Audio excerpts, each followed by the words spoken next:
Hi, it's Roz, and back with a video that's more of a scallydandle, as it were. And the two authors that I'm talking about today, one's from Austria and one's from Scotland. Now, when I sort of thought to myself about making this video, I had a bit of a wry smile, and I'll explain why. And this is a bit of a diversion before we get to talking about the two actual books. And that's because the two books I'm going to talk about are both books of poetry. And in fact, I'll do the little wave thing here so you know what's coming. Transcript by Heimrad Bäcker and The Bonniest Company by Kathleen Jamie. Now, my wry smile was because there's been like a little bit of a conversation on booktube, well, kind of like a week ago really, and then over the past week or so, that was set off by Jason at Byways in Bookland and then picked up by Brian of Bookish, about how involvement with booktube might influence your reading, and then also how having a channel and making videos might influence what you read or what you talk about. And yeah, I had a little thought, been doing a little thinking about that, and I think obviously booktube has changed what I read, and I think predominantly for the better. So that's good. Otherwise, I wouldn't look at it, wouldn't use it, would you know, junk booktube from my life. And a good example is I just finished reading the Ladaela Saga, which is an Icelandic saga that was written around 1250-ish, and hand on heart, is there any way that I would have picked that up and read it if it hadn't been for booktube? No, I think not. And am I glad that I did? Yes, absolutely I am. I mean, it's reading Icelandic sagas, they're a bit odd. Don't tell that to the people doing Sagalong, but you know, they are a bit odd. And it totally was the fact that there's Sagalong going on at the moment that got me to do this, and I feel really sort of enriched and intrigued by that experience. And I will link to one of the Sagalong hosts, Tilly, because obviously she's my daughter, down below. And then if you're interested, you can connect from her to the other Sagalong hosts and the sagas that they're reading. And I would recommend it. You'll definitely get something interesting from it. But there's an awful lot of, oh, you know, so-and-so had married this person and had this son and this daughter, and then his daughter married and their grandchild, you know, it's sort of genealogical stuff, and then you have to kind of like, in between that, there's this really kind of good, meaty, interesting stories going on. So yeah, so good example of booktube changing my reading. Thinking a bit more, I think the really obvious way that booktube changes your reading is you get all these great recommendations from people, and I've now got TBR as long as your arm. Oh, and that's another thing, of course, you start using jargon like to be read TBR lists. But, you know, it's lovely having all these recommendations. They're really interesting, and they do lead me into different directions that I might not otherwise have gone into. What else? What else has changed it? Well, like Sagalong, sort of read-alongs and months, and Jane Austen July, and, you know, shaped you, but these things, you know, yes, I get caught up in them, and why not? That's not a bad thing, I don't think. Something that I'm finding a little bit more tricky is that I used to be what I would call a monogamous reader. So I would pretty much read one book at a time. I might do a little bit of non-fiction or poetry on the side, but essentially I'd start a book, plough through it, enjoy it, get to the end, on to the next one. Now, the thing that booktube has done is it means I'm juggling several books at once, and I'm finding that good but different, and yeah, I'm not 100% sure that I like it and it works for me, because one of the things that I like about reading is just, I just sometimes say I have two lives. I have my real life and the life that I'm currently leading in the book that I'm reading. And when you're juggling several, you know, that becomes a bit muddly. What do you think? There's been a few other booktubes been talking about that lately, including one who has like one of the best channel names. It's like called something like Soggy Expat, and it's an American woman living in Wales. I might link to her channel but below. So yeah, that's a change that's a little bit trickier for me.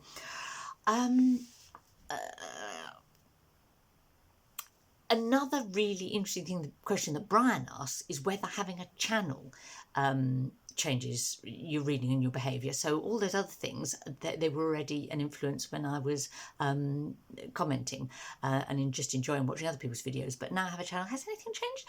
And you know, you start out with an idea about what the sort of thing you're going to talk about, and then maybe you get carried off in different directions. One thing that's definitely, I did not imagine that I would do any tag videos, and I have. And I've realised that they're a way that we kind of connect with each other on BookTube. And so that's a nice thing. So actually, yeah, I'll do those. Why not? I don't think otherwise that it's really influencing the kind of things that I want to talk about. And in a way, the video today about these 2 books of poetry kind of reassured me of that. It's like, I'm definitely not in a place of worrying about, will anyone actually want to watch this? Will this affect my number of subscribers? If that's the kind of thing that I'm choosing to talk about, I think. If you have any thoughts about how BookTube's influenced what you read, whether you comment or whether you have a channel, or how you behave in terms of what you choose to talk about on your channel, feel free to comment. I'm intrigued by this debate. But let's move on to these 2 actual books. So now, Transcript by Heimrad Bäcker actually is an example of BookTube influencing my reading, because the reason that I got hold of this book was because I saw a video by Mark Nash that just was, you know, raving about this yeah, in such a passionate way that I thought, yeah, I think I should read that. Then another influence is that Britta and Mel are doing this read German books thing at the moment, and I thought, oh yeah, this was translated from the German, and because sometimes I find translated poetry not ideal. It's quite hard, isn't it, to capture, even harder I think to capture poetry than prose in translation, but this kind of hit that spot as well. So I read it, and am I glad that I did? I'm unbelievably glad that I read this book. I found it an extraordinary experience. Now, one reason why I might not have chosen to pick up this book, apart from the fact that it's poetry in translation, is that this is what I would previously have probably called found poetry, or Bäcker, I think, refers to it as concrete poetry. So that is where an author takes other people's words from other sources, from the environment, from documents, whatever, and uses those, reuses those as poetry. And I will be honest and say I've always been a little bit dubious about that as an idea. I'm not sure why. You know, I don't know, somehow that it wasn't really poetry, wasn't really creative, you know. Yeah, apart from, you know, the odd line thrown in, the idea of creating whole poems from other people's words seemed quite strange to me and not something that I thought I would enjoy. How wrong I was about this book, at least. Bäcker wrote this in the 1980s. He was, he's Austrian. As a teenager, he was a member of the Hitler Youth, and then when he turned 18, he joined the Nazi Party. Transcript is his book about the Holocaust, about kind of coming to terms with that period in his life and Austrian history, German history. And what he has done is he has gone back, he's gone to a whole range of sources to get his words about the Holocaust. A few are voices of its victims, shall we say. There's bits from the transcript of trials, there's bits from bureaucratic documents, there's bits from train timetables. Even one of my favourite little poems in here actually was one about well, the words are taken from the legend on a map, like a plan of a concentration camp, a death camp. Some are bits taken from records that were kept by the Nazi doctors that experimented on people in the camps. A whole range of sources. Here's the one. This is the one taken from the map legend. Yeah, very simple. But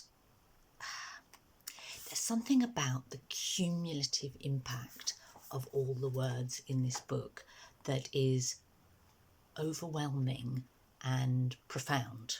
That's all I can say, really.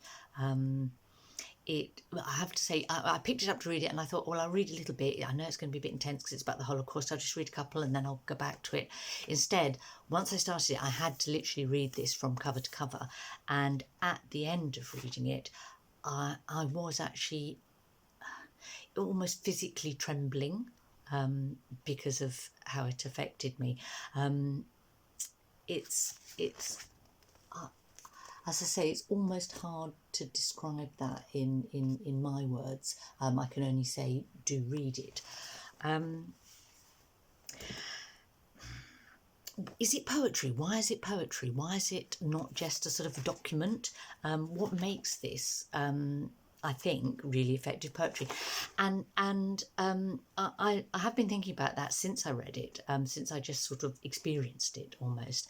And I think it's about how the author, the poet, has selected these words, edited them down.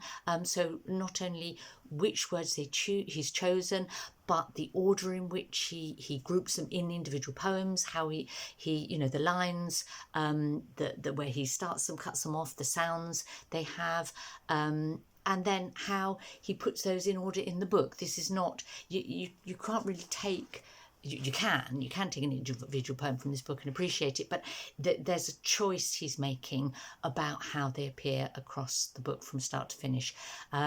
So yes, I do think that this is not just a significant documenting, I suppose, of the Holocaust, but is also really beautiful poetry. That's my thought on that one. Do read it. Yeah, not necessarily really easy to get hold of, I found. I mean, you can, but you're not going to kind of just wander into your local Waterstones or whatever in the UK, certainly, and pick it up. Having read that, I wanted my next book of poetry that I read to be a bit of a contrast, like you can't just keep reading stuff like that. And I was browsing in my local library, and this book caught my eye. And I will be honest and say, I've said before about being influenced by covers, and it was the cover on this that caught my eye and attracted me to it. It's got mountains, a bit of a map there, a rusty swing, some a garden bird and a seabird, and I have to admit that I have a bit of a soft spot for poetry that takes its inspiration from nature and the landscape, and that whether that's Wordsworth or Ted Hughes or Alice Oswald, who's possibly my favourite contemporary poet, where they use nature and the landscape for their inspiration, but they're not just writing about that, they're using it to go somewhere. And I picked this up and I thought I will just check for myself that this is not kind of like cute, pretty nature poems, but a quick flick through established that quite quickly. So this is the one I took home to read. It's called The Bonniest Company. It's by Kathleen Jamie. She's a living Scottish author. As well as writing poetry, she writes non-fiction about kind of nature and the landscape. And I've read some reviews of that and really fancied it and meant to read it. It's a bit like the kind of Robert Macfarlane stuff that I really like, or Roger Deakin. And so I will read some of her non-fiction eventually. the interesting, and there are some absolutely great poems in this book, really enjoyable, love them, really beautiful language, really kind of intense little descriptions, little moments, drawing on the flora and fauna of Scotland predominantly, but very vivid and beautiful to read. Now, the interesting thing is that I realised gradually as I was reading through this book that as well as being quite rugged and robust, like the Scottish landscape, this is also actually quite a political book of poetry. In a way, like Transcript was a very definitely a political book. This one is much more political than I expected. And as you're reading it, you kind of, well, one thing you notice is that she goes back and forth between fairly sort of standard English with a Scottish kind of twist to poems that are really in quite a strong Scottish dialect. So you realise that there's something about being Scottish in here. Another thing that you can realise as you're reading the book is that the poems seem to follow the course of a year. It's subtle, but there's a couple that like each solstice gets a mention, so you realise it's over the course of a year. Then, about 3/4 of the way through the book, you hit a poem that has an actual specific date. 23/9/14, that's 23rd of September 2014. And reading that poem and what it says about tattered hopes, light bulb moment. She was writing these poems across 2014, which was the year that Scotland held a referendum about whether to become independent from the rest of the UK. And that poem in the September was her comment, her personal sadness, I think, that the referendum just went in favour of staying as part of the Union with England and so on, instead of for independence. So actually, this whole book is kind of like, is a meditation on Scottishness and being what it means to be Scottish. And she also goes back to her childhood in places, but yeah. And so, yes, really something that I didn't realise when I picked the book up. Another curious, it's funny how you get these coincidental cross links. So between this and Transcript is that there is a found poem in this book, and it is actually in many ways one of the most moving poems in the book, which has many sort of moving poems, and it's this one, which I will show you, and it's called Wings Over Scotland. And it's a found poem because each line is taken from a record about the deaths of birds of prey in Scotland. Buzzards, golden eagles, white-tailed sea eagles, beautiful birds of prey that have been poisoned. And each line is just a totally factual kind of record of like people are logging these bird deaths because it is quite a significant issue in Scotland. Basically, gamekeepers illegally poison raptors to protect the birds and animals that they, or think they're protecting, the birds and animals that they are rearing, so that like rich men from around the world, not only men but predominantly, can come and shoot them for fun. Now, I'm not going to make some sort of set up some kind of equivalence between the Holocaust and what is happening to birds of prey in Scotland, although I think there are kind of animal rights people who would see a really direct parallel between the two. But what I would say is that I found it really interesting that Jamie also uses the sort of the found poetry approach, using kind of like quite neutral, factual language taken from another source to address an issue that she obviously feels very, very angry about and is indeed quite horrified by. And so, to kind of round up, I suppose it's interesting to think, is that a good way to write about things that are almost too difficult to write about? Interested to know what you think about that. I guess if you got to the end of this video, you're someone who's interested in poetry. So if you've got a poet or a poem that you feel deals with those sort of like feeling horror and anger and sort of expresses sort of like human beings' inhumanity, particularly effectively, I'd be really interested to hear about it, and I will go and look for it and read it. After all that, have a cheerful week.